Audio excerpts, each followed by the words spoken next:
دن پہلے یمن کا بادشاہ ابرہہ ہاتھیوں کی فوج لے کر کعبہ ڈھانے کے لیے مکے پر حملہ آور تھا، اور اس کا سبب یہ تھا کہ ابرہہ نے یمن کے دارالسلطنت صنعاء میں ایک بہت ہی شاندار اور عالیشان گرجا گھر بنایا، اور یہ کوشش کرنے لگا کہ عرب کے لوگ بجائے خانہ کعبہ کے یمن آ کر اس گرجا گھر کا حج کیا کریں۔ اس نے اس امید سے وہ گرجا گھر بنایا۔ صنعاء جو تھا یہ ایک علاقے کا نام ہے، اس وقت ایک علاقے کا نام تھا۔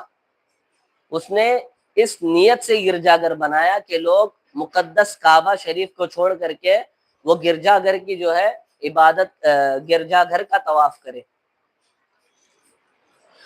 جب مکہ والوں کو یہ معلوم ہوا تو قبیلہ کنانہ کا ایک شخص غیظ و غضب میں جل بھن کر یمن گیا اور وہاں کے گرجا گھر میں پاخانہ کر اس کو نجات سے لت پت کر دیا۔ جب ابرہہ نے یہ واقعہ سنا تو وہ طیش میں آپے سے باہر ہو گیا اور خانہ کعبہ کو ڈھانے کے لیے ہاتھیوں کے فوج لے کر مکے پر حملہ کر دیا، اور اس کی فوج کے اگلے دستانے مکہ والوں کے تمام اونٹوں اور دوسرے مویشیوں کو چھین لیا۔ اس میں 200 یا 400 اونٹ حضرت عبد المطلب کے بھی تھے۔ وہ غیظ و غضب میں آ گیا۔ جب مکے کا ایک شخص اس کے گرجا گھر میں پاخانہ کر کے چلا گیا تو وہ غیظ و غضب میں آ گیا، اور اس نے اس کے ایک فوج جو ہے وہ مکہ کے لوگوں کے مویشی اور اونٹوں کو لے گا، اور اس میں حضرت عبد المطلب کے 200 یا 400 اونٹ بھی تھے۔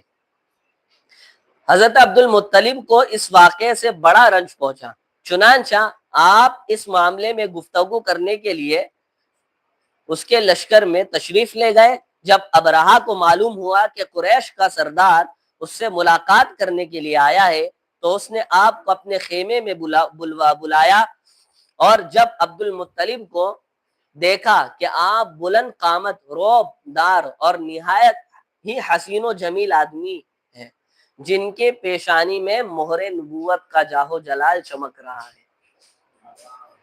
مہر نبوت کا جاہ و جلال چمک رہا ہے۔ اس سے کیا پتا چلا کہ جیسا دادا ہوتا ہے نا ویسے ہی باپ ہوتا ہے، اور جیسا باپ ہوتا ہے نا ویسے ہی پوتا بھی ہوتا ہے۔ جو جاہ و جلال حضرت عبد المطلب کے چہرے میں حسن و جمال تھا، وہی حضرت عبداللہ پر بھی اللہ رب العزت نے عطا فرمایا۔ تو صورت دیکھتے ہی ابرہہ مرعوب ہو گیا، ابرہہ آپ کی صورت دیکھتے ہی مرعوب ہو گیا، اور بے اختیار تخت شاہی سے اتر کر آپ کے تعظیم و اکرام کے لیے کھڑا ہو گیا، اور اپنے برابر بیٹھا کر دریافت کیا کہ کہیں سردار قریش یہاں آپ کی کہیں سردار قریش یہاں آپ کی تشریف آوری کا مقصد کیا ہے؟ حضرت عبد المطلب نے جواب دیا کہ ہمارے اونٹ اور بکریاں وغیرہ جو آپ کے لشکر کے سپاہی ہانک لائے ہیں، آپ ان سب مویشیوں کو ہمارے سپرد کر دیجیے۔ اس کو لگا کہ کوئی ملاقات یا کوئی ضروری بات کرنی ہو، اس لیے حضرت عبد المطلب تشریف لائے۔ تو حضرت عبد المطلب نے صرف اتنا کہا کہ جو آپ نے جانور اور مویشی لیا ہے ہماری، وہ ہمارے سپرد کر دیجیے اور مجھے کچھ نہیں کرنا۔ یہ سن کر ابرہہ نے کہا کہ اے سردار قریش، میں نے تو یہ سمجھا تھا کہ آپ بہت ہی حوصلہ مند اور شاندار آدمی ہیں، مگر آپ نے مجھ سے اپنے اونٹوں کا سوال کر کے میری نظروں میں اپنا وقار کم کر دیا۔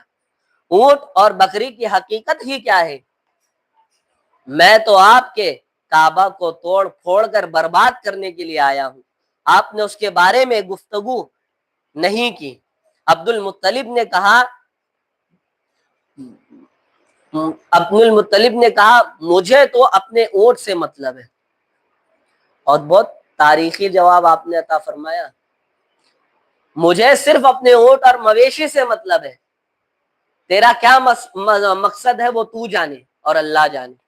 اور اس کے بعد آپ نے بڑی تاریخی الفاظ عطا فرمائے اور کہی کہ کعبہ میرا گھر نہیں ہے بلکہ وہ خدا کا گھر ہے، اور وہ خود اور وہ